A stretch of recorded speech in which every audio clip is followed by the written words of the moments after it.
নমস্কার। হিমুর লাল ডায়েরি চ্যানেলে সবাইকে স্বাগতম। গল্পতে যাওয়ার আগে সামান্য কিছু কথা। আমরা মানুষরা তো একটা অধ্যায়, পথে ঘাটে হেঁটে বেড়াই, ঘুরে বেড়াই, নিজেদের কাজ করি, কথা বলি, জীবনে ব্যস্ত থাকি। এমনই দুটো অধ্যায়ের নাম বিনিতা আর সায়ক। সমস্ত অধ্যায়ের পরিচয় আলাপ একইভাবে হয় না, তাদের পরিণতিও একরকম হয় না। তবে এখানেই বোধহয় অনন্যতা। সেই অনন্যতার এক টুকরো বা একাধিক টুকরো গল্পের মধ্যে দিয়ে একটু তুলে ধরার চেষ্টা করলাম আপনাদের সামনে। বিনিতা আর সায়ক কোথায় দেখা হলো, কিভাবে একে অপরকে চেনে, এবং কেনই বা সায়ককে বিনিতার পরের অটোতে বসে অপেক্ষা করতে হয় ওকে এক ঝলক দেখার, সমস্তটা নিয়ে এর পরের যে অংশগুলো তাতে আসবো। একটু ধৈর্য ধরুন। দুটো অধ্যায়ের মিল, দুটো অধ্যায়ের একে অন্যকে চেনা, মানুষে মানুষে চেনা এবং বাস্তবতার যেটুকু অঙ্কুর থাকে তা ধীরে ধীরে বৃক্ষে পরিণত হওয়া সময় সাপেক্ষ। তো একটু অপেক্ষা করুন। আমাদের অধ্যায়টা আমরা এগোবো বিনিতার অধ্যায়, সায়কের অধ্যায়। ধন্যবাদ। বেকারত্ব এক অদ্ভুত নেশা। যখন পকেট গড়ের মাঠ, তখন মানুষের একটা বেপরোয়া ভাব আসে। যখন সামান্য কিছু থাকে তখন তো আরো। বিধান সরণি থেকে হাঁটতে হাঁটতে ভাবতে থাকে সায়ক। কলেজ স্ট্রিটের পুরনো বইয়ের মার্কেটে ঘুরে ঘুরে বিভিন্ন দোকানে পুরনো কিছু বইয়ের দরদাম করে প্রেসিডেন্সিকে বাদিকে রেখে হাঁটা শুরু করেছিল মিনিট 30 আগে। ডান হাতে বাইকের হর্ন, বাসের চাঞ্চল্য, ট্রাফিক গার্ডদের বাইকে হেলে বসা আলসেমি, চার চাকার সারবদ্ধ ঘুম, আর ক্রমাগত, ও দাদা কোন বইটা? এই তো এদিকে, কি বই লাগবে? দেখি এদিকটা। মিলিয়ে শহরের নারী বেশ সচল। একটা লাল রঙের হন্ডা প্রায় ধাক্কা মেরেই বেরিয়ে গেল পাশ ঘেঁষে। সিগন্যালে দাঁড়ানো অজস্র মানুষ, কারো হাতে ব্যাগ, কারো পিঠে, কারো হাতে ফোন, কারো বা জলের বোতল বা ডাব। সবার চোখেই তরুণ বেড়ালের চাঞ্চল্য বা হাল ছাড়া ঝিমানি। মহাত্মা গান্ধী রোডের দিকে না গিয়ে সোজা হাঁটা লাগালো ঠনঠনিয়া হয়ে বিধান সরণির দিকে। বাড়ি ফেরার তাড়া নেই, তাগিদ নেই, খিদেও আজকাল তেমন পায় না। পাকস্থলী আর পকেটের মধ্যে এক অনন্য সম্পর্ক। বিগত 1 মাস এই নীল জিন্সের পুরনো পকেটের শূন্যতার কাছে মানুষের আদিমতম চাহিদা, প্রবৃত্তি বশবর্তী হয়েছে। রাস্তা পার করে কিছুটা এগোতে একটা খয়েরি সাদা কানঝোলা কুকুর এগিয়ে এলো ওর মুখের দিকে চেয়ে। একটা শুকনো হাসি হেসে ওর মাথায় হাত বুলিয়ে দেওয়ার জন্য অল্প নিচু হতে কুকুরটাও মুখটা একটু উঁচু করে ধরল। ওর পাঁজরার বেরিয়ে থাকা হাড় আর শুকনো পেট নিয়েও এই সামান্যটুকুর সহযোগিতা এক ফালি হাসি এনে দিল সায়কের মুখে। ওর ঘাড়ে মাথায় হাত বুলিয়ে যতক্ষণে ঘুরেছে, সামনে রাস্তার ধারের ফলের দোকানে চোখ গেল। না, ঠিক ফলের দোকানে না, তার একটু আগে একটা মেয়ে, লম্বা, শ্যামলা, একটা চাপা মেরুন রঙের কুর্তি আর সাদা লেগিংস পরা। এক হাতে ফোনে কিছু একটা দেখছে আর এদিক ওদিক তাকাচ্ছে। অন্য কাঁধে একটা সম্ভবত শান্তিনিকেতন থেকে কেনা ঝোলা ব্যাগ। মাঝারি চুল সবেমাত্র কাঁধ ছাড়িয়ে কিছুটা নামার স্পর্ধা করেছে। তার মধ্যে বিকেলের সূর্যের আলো পড়ে সামান্য লাল দেখাচ্ছে। ফোনের স্ক্রিন আর রাস্তার দিকে তাকানোর যোগ বিয়োগ করে হিসেব দাঁড়ালো পথভ্রষ্ট সম্ভবত।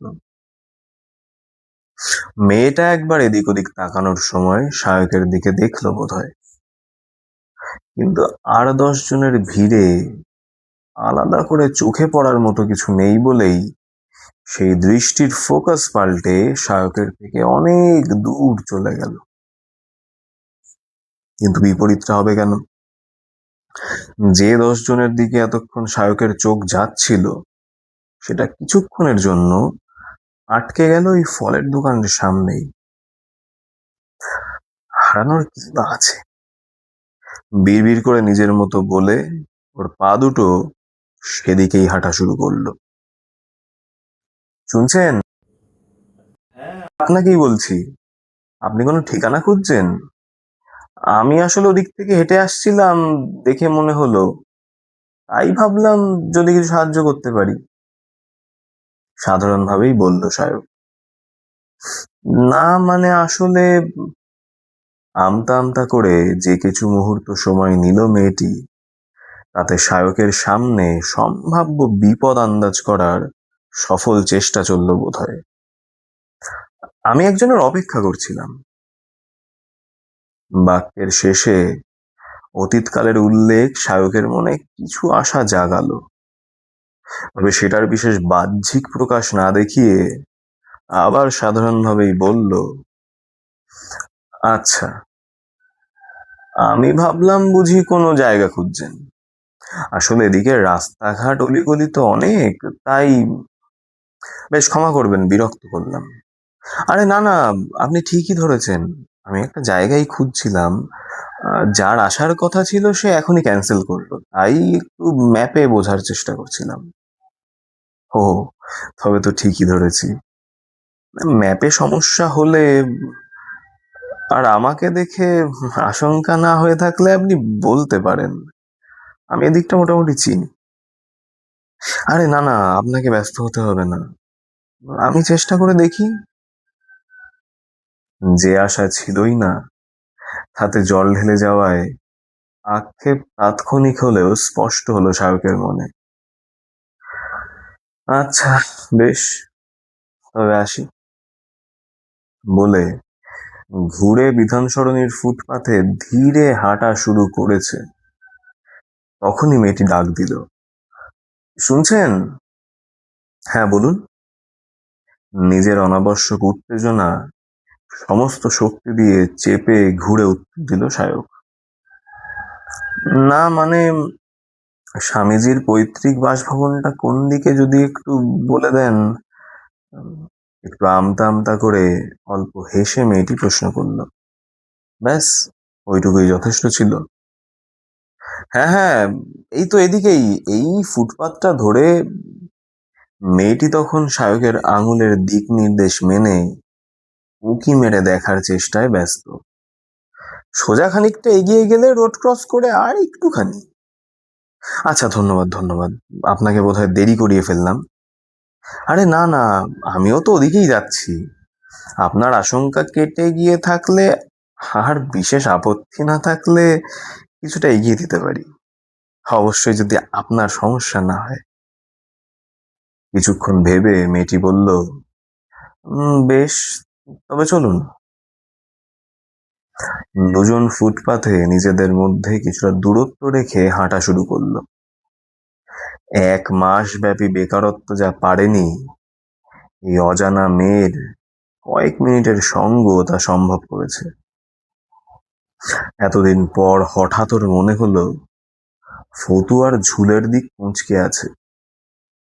নীল জিন্সে বহু ব্যবহারের হলদে ভাব, পায়ের চপ্পলের আঙুল রাখার জায়গাগুলো এতদিন ব্যবহারের ফলে অনেকটা ঢুকে গেছে। আর মাস 2 চললে বোধহয় ডান পায়ের বুড়ো আঙুলের তলা ফুটোই হয়ে যাবে। নিজের অবস্থার কারণে সংকোচ হলো, আর তাতেই ও একটু পিছিয়ে হাঁটা শুরু করলো। বেশি হলে পাছে চোখে লাগে, তাই ভিড় বাঁচিয়ে যাওয়ার ভান করে এক পা পিছিয়ে নিল। পাশে একটা মোটর বেয়ারিং এর দোকানে কে একটা বোধহয় কোনো কর্মচারীকে রতন বলে উচ্চস্বরে ডাক দেওয়ায় শায়কের মনে এলো নাম বলার ভদ্রতাটুকুও করা হয়নি। চপ্পলের ডেবে যাওয়ার সম্ভাব্য কারণ ভুলেই একটু লম্বা এক পা ফেলে বলল, আমার নাম শায়ক, শায়ক বসু। আমি বিনিতা, বিনিতা বিশ্বাস। কলকাতা ঘুরতে বেরিয়েছেন? ওই আর কি, যখন যখন হয় একটু সময়, টুকটাক। আপনারও বুঝি সেই শখ? হ্যাঁ, একরকম শখ বলা যায়, অভ্যাসও বলতে পারেন। কথার ভেতর চাপা দীর্ঘশ্বাস নজর এড়ায়নি বিনিতার। তবুও সবেমাত্র আলাপ, কাজেই বেশি গভীরে যেতে না চেয়ে করে চুপ করে গেল। কথোপকথনের ইতিবাচক বুঝে শায়ক আর কথা বাড়ালো না। উল্টো দিক থেকে হেঁটে আসা একজন মানুষ চলে গেল ওদের মধ্যে দিয়ে। একটা গাছের গোড়ায় একতাল মাটি পড়ে আছে। একটা চড়ুই একটা ভাঙা ডাল মুখে নিয়ে উড়ে চলে গেল কদম গাছটার দিকে। একজন বৃদ্ধ দোকানি গামছা কাঁধ থেকে নামিয়ে চোখ বন্ধ করে মুখের উপর রাখলো। বাঁ হাতে গলির মুখে একটা বিরাট মোহনবাগানের পতাকা ঝুলছে। তার নিচে একটা বেড়ালকে তাক করে জল ছুঁড়ে মারলো এক কাকিমা। সাধারণ ব্রহ্ম সমাজকে বাঁ হাতে রেখে ওরা এগিয়ে চলল বিবেকানন্দ রোড আর বিধান সরণির ক্রসিং এ। বাস স্ট্যান্ডের কাছে থাকা যাত্রী প্রতীক্ষালয়ের পাশে দাঁড়িয়ে শায়ক বলল, আমি আজ এতটাই। আপনি রাস্তা ক্রস করে 1 মিনিট হাঁটলেই নিজের গন্তব্য পেয়ে যাবেন। অনেক ধন্যবাদ। আবার দুঃখিত আপনাকে এতটা কষ্ট দেওয়ার জন্য। হালকা হেসে কথাটা ডিঙিয়ে শায়ক বলল, ভালো থাকবেন, আর কলকাতা ঘুরে ভালো করে কেমন লাগলো জানাবেন। শুভকামনা রইল। অবশ্য আবার যদি কোনোদিন পথ ভোলা অবস্থায় দেখা হয় তবেই। আর সেদিন না হয় আর একটু কষ্ট দেবেন। চলি। হ্যাঁ, আপনিও ভালো থাকবেন। অভ্যাসটা মন্দ না। বলে সামান্য হেসে ডান দিক বাদিক দেখে বিনিতা রাস্তা পার করে সোজা চলে গেল। হিন্দি সিনেমার নায়িকার মতো পেছন ফিরে আর তাকালো না। রোদের তেজ ততক্ষণে কমে এসেছে। শায়ক হাঁটা শুরু করলো গিরিশ পার্কের দিকে ফুটপাত ধরে। মনটা কেমন যেন খারাপ। একটা সজোরে হর্ন বেজে উঠল অটোর পাশে এসেই। স্মৃতির ভিড় থেকে সম্বিত ফিরে শায়ক দেখল সরু রাস্তার মুখে অটোটা একটু ছোট্ট জ্যামে আটকে আছে। এতক্ষণে বৃষ্টির গতিও বেড়েছে। বিনিতা যে অটোতে ছিল সেটা বেরিয়ে গেছে এর আগে।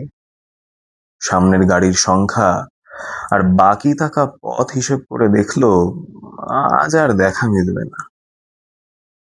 অটোওয়ালাকে ভাড়া মিটিয়ে নেমে গেল এপাশ থেকেই। অনেকদিন বৃষ্টিতে ভিজে হাঁটতে হাঁটতে বাড়ি ফেরা হয় না।